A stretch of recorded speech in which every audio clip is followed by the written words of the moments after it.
Can you guys all say Team Say on 3? 1, 2, 3.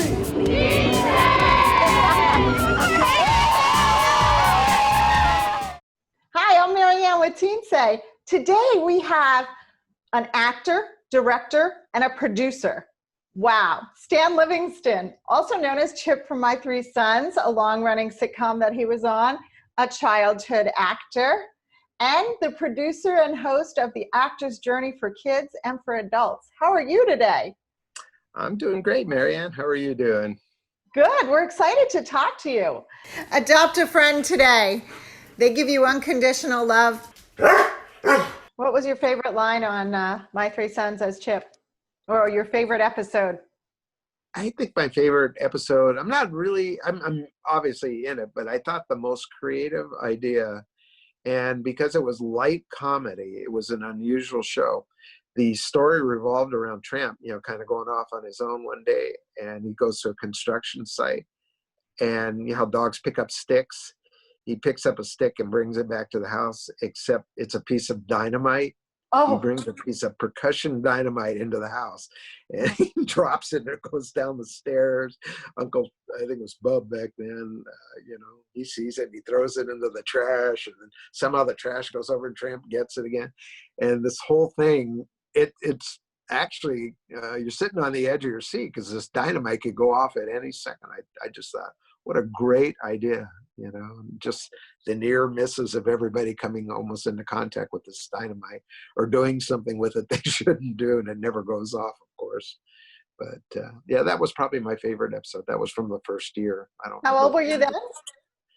Well, I was probably 9 when we first started shooting and turned 10 that year. That was 1960. Wow, yeah, it was really exciting to see this dynamite at 10 years old. Yeah. Yeah, well, it was just a stick that was made to look like dynamite. It Right. I gather you're an animal lover. I am. Yeah, dog lover. But we have Alex, and we had 2 more, but unfortunately had Toby and Penny. Penny passed away not this April, but April last year. She was 14. And then Toby died right after Christmas last year on December 29th. So we're down to 1 dog, and after this COVID thing is over, when COVID's over, we're gonna start looking again, find some. I think I want to get if I can find one, a dachshund, like a smaller dachshund. There's a certain breed. They're tan color, and they're called a long-haired dachshund. There's one if you go on YouTube. I saw it, and then we actually just saw one the other day on the street. Somebody was walking. It looked just like the one on TV. There's a dachshund named Daphne. I forgot what the brown dachshund's name, but it's a pair of dachshunds, and they talk. It's the owner's doing the voices for them, but she'll sit there and go, "I don't like this TV show." She goes, "We should change the channel." And then she'll jump off and run around. He's going, "What are you doing, Daphne?" He goes, You're acting crazy again." It's so cute. But if you go to YouTube, type in Daphne, and she's a dachshund, that's got to be the cutest dog I've ever seen. So I'm interested in a tan. I don't know if they're called English dachshunds or just tan long-haired dachshund. They have a name. It's a certain name or a certain breed of dachshund.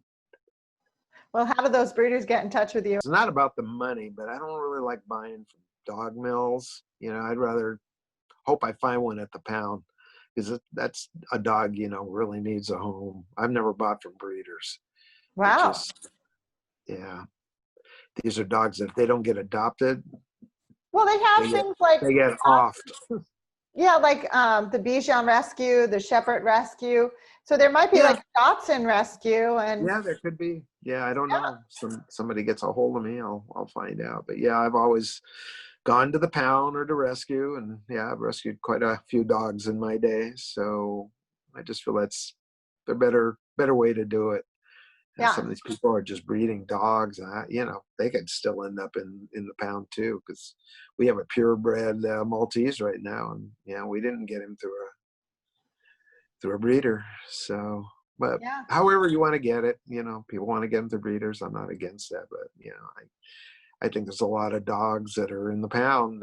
Some of them are really cute. They're mixed breed, but You know, You they're need a usually whole lot of sturdier love dogs. because they've been They need, abandoned yeah, or and yeah, and sometimes mixed breeds are better than purebreds. They sometimes have inherent qualities because they breed them, and genetically speaking, they have things wrong with them. I had a Bedlington one time that was a purebred, and it had issues because it was a purebred Bedlington Terrier that it wouldn't have had something else got mixed in there. So, and yeah. then my other dogs were they were cute, but Yeah. you know, I could tell, I don't know what kind of terrier Toby was, but he was really super cute. And then Penny is kind of like that Daphne.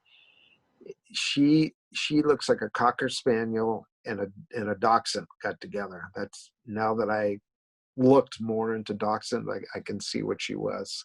But there's obviously Cocker Spaniel in there, and that tan color that you see a lot of Cockers in, I think that's where that color came from. So we talked a little about Toby that you had for 16 years. Am I right? He was going on 17. Yeah. So Toby, I found fascinating because you talked about every time you went away on business or you went to an autograph signing, you brought Toby back a present. And Most of the time I brought Toby, not to the autograph things, but almost every time I've gone somewhere, or if we go on vacation, yeah, we plan our vacation around it and not fly off somewhere that the dog couldn't go, you know. So we're always in the car and always had 2 or 3 dogs in the back seat, and you know, nice hotels. You find out actually the nicer hotels treat dogs better than your Motel 6 or your travel lodge that won't take a dog. But you know, we'd stay at the St. Francis in New York, which is a, you know, beautiful, like a old time Ritz-Carlton hotel, and you know, they give us a blanket and some bones, and there's wow, water bowls, and yeah, they know how to treat dogs. I've It's so seen the funny 'cause Staybridge has a little bowl of cookies out for the dogs as well. yeah, The yeah. long So stay I think, hotels, you know. yeah, you can look it up online. There's websites you can go to find out which hotels are user friendly. I remember it wasn't the greatest hotel, but the La Quinta chain or brand, they all, in fact, they're great. You can bring your dog there. Some you can bring your dog to, but they want, you know, $50 a dog security deposit, or $100, Yeah. 50 for this, and then 50 more if they do damage. Yeah. Here's a tip if you got dogs and don't want to pay. And it, you know, it's an okay hotel, but La Quinta Inns, man, you can bring the dog. They don't ask for any money. So I was going to ask you one more question about Toby that I found fascinating. So Toby knew, how many toys would you say Toby had? Oh, in his lifetime, well, he got a new toy every week. When we had only Toby, you know, we used to go up to Santa Barbara a lot, and we'd always stop, I think it was in Ventura or Moore Park, and those like Petco's or PetSmart go in, and we'd always find a toy that had a squeaky toy. He just loves squeaky toys. So as soon as we get it, we usually ate lunch somewhere, and he'd be on the ground like tearing this thing up, But I squeaking guess it, what I'm squeaking getting it. at is he knew the name of every single toy. And he had how many toys? Well, he would squeak it till he ate what we call it. He'd eat the plush off of it, so it didn't smell No, plush but anymore. the name of each toy, like if you said, go get your duck, go get your rabbit. Oh yeah, yeah. He had different ones, and we just had different names But for he them. knew Like, the names, right? yeah, yeah.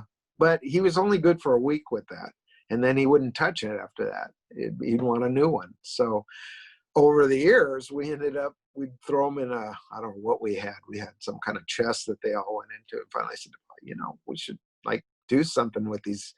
And I got the idea because he went to the dog, I think it was called Best Friends Animal Hospital. So I filled up a lawn and leaf size bag full of his toys and went down there with Toby and said, would you guys be interested in toys for your dogs when they come here? And they were like, oh, this is so great. You know, can't believe they're donating. So we donated to them. And then there was another hospital we went to. We took a couple bags there. But over the years, we must have taken 5 lawn and leaf size bags worth of these things. I'm sure there were hundreds of, you know, we try and find, you know, not a $10 toy, but like a $2 one, like a mummy, you know, from Halloween. Now it's Christmas and they're not going to get rid of it. And Toby didn't care if it was a mummy or Frankenstein. He just wanted to squeak it. In fact, one time we bought a bad one. We thought it was a squeaky toy. It turned out to be a Beanie Baby, and I didn't know it. Oh, And no. I know. So we saw another Petco and went in, and they sold a bag that had 4 squeakers in it. It was just so Paula slid it open and shoved the squeaker in it and then sewed it up. So he had a beanie baby with a squeaker in it. And then he had a friend. Yeah, Paula. Yes. She would sew it up and put a squeaker in there in an emergency. Or one time we just put it in a sock because we couldn't find anything. And there was a sock in the back of my car. So we just like tied it in a knot and it had the squeaker down on the bottom. And he thought it was the greatest toy in the world. And then he had a friend back east, my buddy, Corey, that used to be my producing partner, and they had I think it was a lab, and he liked squeaky toys. So we filled up a huge box and mailed it to JC from Toby. So I think he's still going through it, but he mangles them. He rips them to pieces.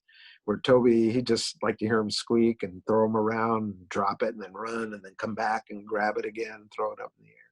So yeah, he was a pretty good guy with his toys, so they weren't mutilated, unlike JC's. Yeah, He's funny dog.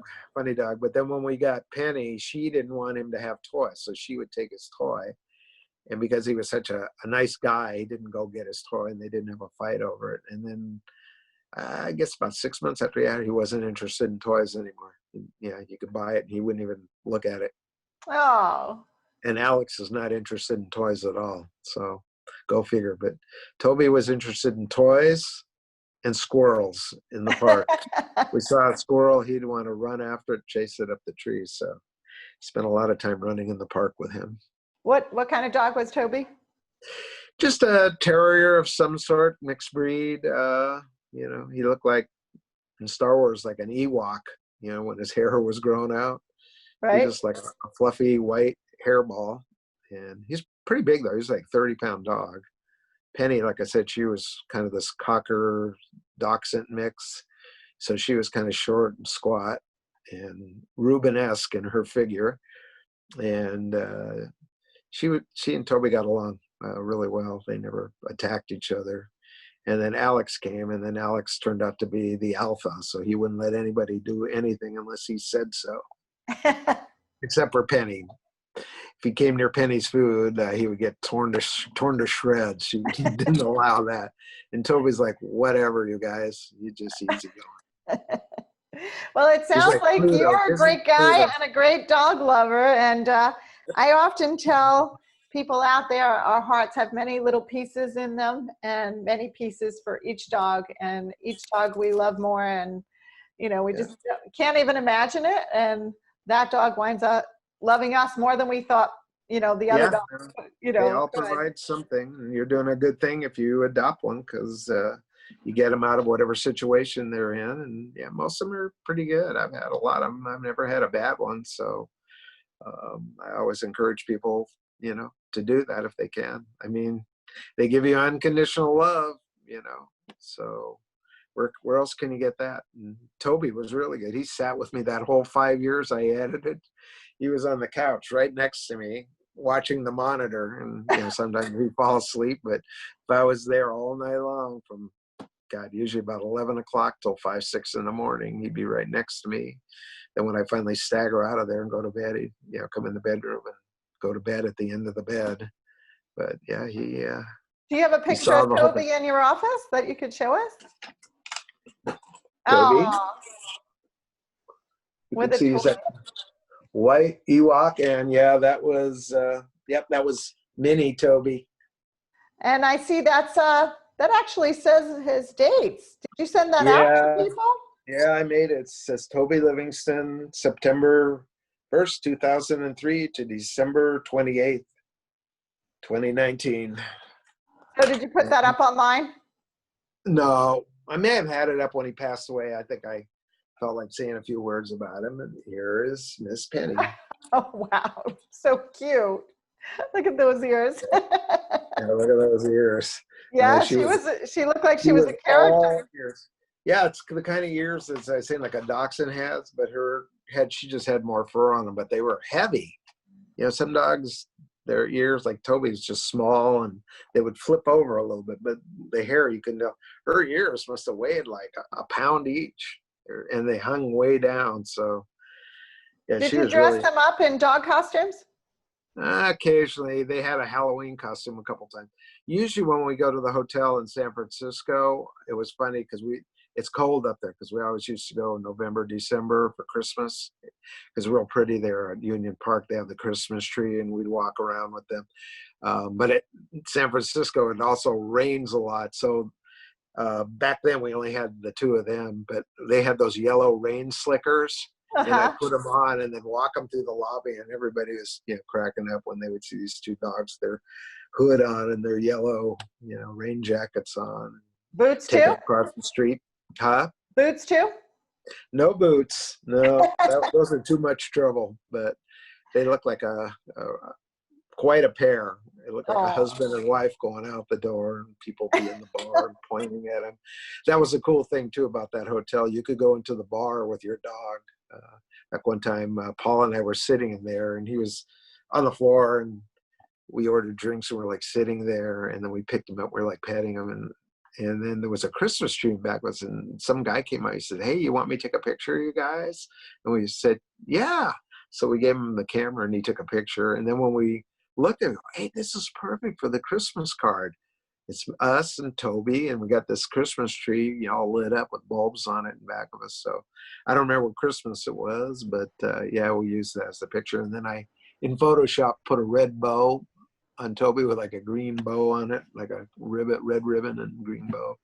So yeah, that became the Christmas picture that year. But a lot of good memories from back there. Yeah. wow. That sounds awesome. Yeah. Yeah, I wish it could go on forever. Somebody's got to get a dog that lasts about 20, 30 years. That's the problem. Yeah, this 10-year, 15 years cycle, Hard. Yeah. that's why if you have a dog, you better enjoy it because it's that time go 10 years, 15 years, it's It gone. does. Yeah. Yeah, it really I've is. had a few too, and it's definitely hard. Yeah, you can see it coming. Well, Toby was good till about 2018. So he was what, 15 then? And I could see 2000, started about the middle of 2018, he started declining a little bit. He didn't want to walk as far. And by the beginning of 2019, we go outside, we get to the end of the block, and he'd want to turn around, come back, where a lot of times he would take a 3-mile walk with me, and it was no problem at all. But he kind of knew he couldn't do it anymore, and I didn't want to push him. And then finally at the end, he didn't even remember we had a doggy door that, when we first got here, we had a doggy door in there. And, he learned within one day how to go in and out. I mean, he was so smart. And by the end, he didn't know the door existed. Oh no. Yeah, Yeah, that he got happens. like dog dementia. He had to go to the bathroom. He just went wherever he was. He Oh didn't even gosh. know. It was helping him through that last 6-9 months was really it was tough. Seeing them decline was not fun, but the writing was on the wall. Yeah. It makes it a little easier that it's not sudden, like they go get hit by a car. That's really hard when it's so sudden. Yeah, that's Either way, sad, it's but it's hard, but also merciful, that he didn't have to go through that ordeal at the end. But the other side of it was he was pretty happy too. And I'd pick him up and pet him, and he loved eating, literally right down to his last day here before I had to take him to the vet. He ate breakfast, lunch, dinner, and then he just kind of woke up about 10:30 at night and started yelping, and I couldn't get it to stop. So I knew the end had come. yeah, So it's rough. that was rough. But somebody's got to do it. You got to make the decision. They can't do it, and it's just hard because you're going to the doctor and you're never going to see them again. But it's merciful. People should go that way. It's just they give you a shot. You're asleep, and then 10 Well, I seconds always later, you're not here anymore. oh no. Sounds good to me. No. Well, I always tell people that, when they say, I've had a few that have, taken the long road too. And, people are like, why don't you just go put him to sleep? Or why don't you go put her to sleep? And I'm like, no, would you put your grandmother to sleep? Would you put your grandfather to sleep? They're just older. They just need more care. If they're screaming in pain, you definitely want to do that, whether they're Right. your grandparent or your dog. And he was screaming, so and I couldn't No, get them but to fit. I mean, after, while you're going through the older stage, some people don't want to be bothered, but they gave you Yeah, no, unconditional well, love. that And you have to go through. That's just part of life. Is you got to handle it when they can. You know, yeah, you exactly. get older, you get to wear depends again. So you got to help people. That's the way it goes. I Yeah, went through that exactly. with my mom and my dad. Just because they're doing that or it's inconvenient to me, it had nothing to do with it. Well, Yeah. everybody, Stanley Livingston, is there any, thank you so Okay. much for sharing. On September 19th, My Three Sons will be on the air 60 years. It's the date it aired was September 19th, 1960. So 60 years and My Three Sons. Hard to believe. And it's still on the air. And yeah, it's on TV every morning, Me TV, and then locally, I think there are local channels that show it too. But the network that has it right now is Me TV. How it came about, this TV pilot that I did in 1958 before My Three Sons, and while I was still doing Ozzie and Harriet, was in between shots when I wasn't working, and if I didn't have to go to school, I would wander around the studio a lot, just see what other people were doing, or wander through somebody's set and watch them. Well, the set next door to us had a horse in the back. Wow. And so I walked around, and the handler was there, and he was really friendly. He says, "You want to brush him? I'll show you how to brush him." So he gave me a couple brushes and showed me how to do it. Then he gave me some carrots, and I got to feed the horse. So I thought that was really cool. And anyway, the horse was Mr. Ed. I didn't know Oh this. my God. I know. Wow. I remember Yeah. that show. Yeah. So, I met Alan Young then too. So that was kind Well, of cool. just in case they don't know, Mr. Ed was the talking horse. Talking horse. A horse is a horse, of course, of course. And you also Famous met TV series. Lassie, right? Later. Well, that was actually one of the first things that I did where I didn't have any lines. I was the show evolved. There was an original boy on it who kind of grew up on the show, and the show was probably about 5, 6 years old. And the kid who was 12 was now 18.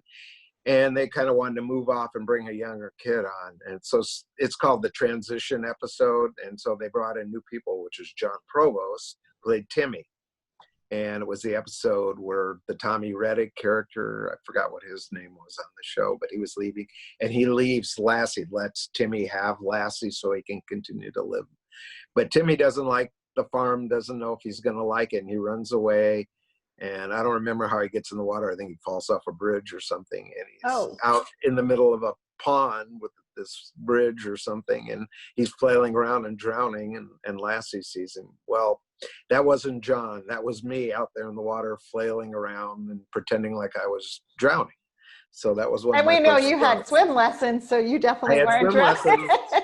However, that being said, I got stuck in the mud that was in this pond. I almost did drown. The suction action got a hold of me, and I could hardly come up. But anyway, Wow. yeah, it was like, I was definitely taking on water. But I survived, and that was one of my first little things. But anyway, walking around the lot, I walked around to another show that was across. Wait, so were you on Mr. Ed as well, or did you just pet? No, I was just playing with the horse. Wow, never this did is an great. episode. So I walked over on another set, and they had a dog there, and it was a basset hound. And I remember I'd go and play with them, and I kind of made friends with the animal handler, whose name was Frank Inn. And I'd play with him. And then one day, one of the actors on the show walked up to me, and he said, "Who are you?" And I said, "Well, I told him my name's Stanley Livingston." And he started asking me a bunch of questions, and I'm wondering, uh-oh. And then he says, "Where's your mom? Where's your mother?" And I go, "Am I in trouble?" He goes, no, you're not in trouble. He goes, "But I'd like to meet your mom." And so I said, "Okay." So he said, "Well, where is she?" And I said, "Well, I'm doing Ozzie and Harriet, so I'll just take you over there." So I took him back and introduced this guy to my mom. I had no idea who he was. I knew he was supposed to be on that show that I wandered onto their set. And my mom almost fell over backwards because the guy that I introduced her to was a huge, probably one of the biggest child stars ever, a guy named Jackie Cooper, who was in movies all through the 30s, 40s. He was one of the original Rascals and grew up. Wow. He was in his 30s and was now a producer director For your audience, well, probably not even your audience, when they made Superman, the one with Christopher Reeve, he's the guy that plays Perry White in it. The guy who was the head of the newspaper. That's Right. Jackie Cooper. So he had an acting Wow. career his whole life too. But anyway, I stopped talking to my mom, and they talked for about 20, 30 minutes, and then he went away. And then about 2 months later, at the end of 1958, actually in December of 58, I ended up doing a TV pilot for him that he had written. And what it was called Skippy. And how Skippy was related to him. When he was a child actor, about the same age as me, he did a movie called Skippy, in which he played Skippy. Oh. And the movie went on to win an Academy Award. He got nominated for an Academy Award until the mid-70s, I think, or early 80s. He was the youngest person ever nominated for an Academy Award. Wow. Until they did a movie called Kramer versus Kramer. I remember that. Yeah, well, that little kid got nominated, and I think he was a year younger than Jackie Cooper was when he did Skippy. So Jackie Cooper wasn't the youngest anymore, but, he had a stellar career. Anyway, he had the idea of turning Skippy, the movie, into a TV series, hired me to play him, Skippy, and we did the pilot. Yeah. Everybody, Stanley Livingston. Thank you, Marianne, for having me on, and, you're doing good work, too, with your Teen Say and all the things that you do, so I know you're a real go-getter, so go get them. Say I love you. Thank you. Adopt a friend today. They give you unconditional love. They need you as much as you need them. And I know you've lost a few. Your heart can hold many loves in your life. So unfortunately, they only live 10 to 15 years. So adopt a friend today. Every one of them will have a special place in your heart and give your life fulfillment. Right, lady? Right?